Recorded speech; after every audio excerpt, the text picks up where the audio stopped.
Cilvēkiem interesē, kā tad pulējam nerūsējošo tēraudu. Pa lielam ir divi veidi, kā mēs pulējam. Ar sagatavošanu vai arī bez sagatavošanas. Kā tad ir sagatavošana?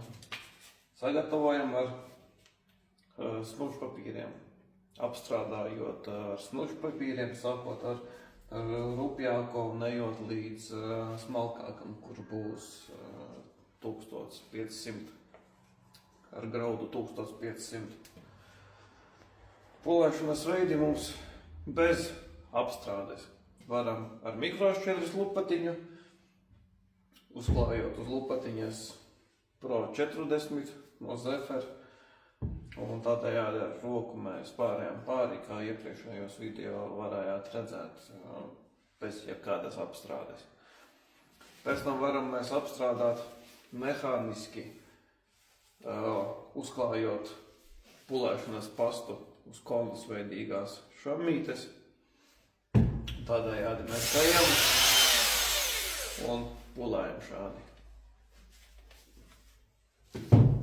Un, protams, ir trešais veids ar cietajām metāla pulēšanas pastām. Bet, sāksim mēs ar apstrādāšanu, jo bez apstrādāta nerūsējošā tērauda mums jau video bija par to.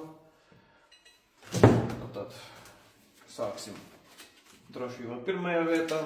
Negribam mēs elpot šos putekļus.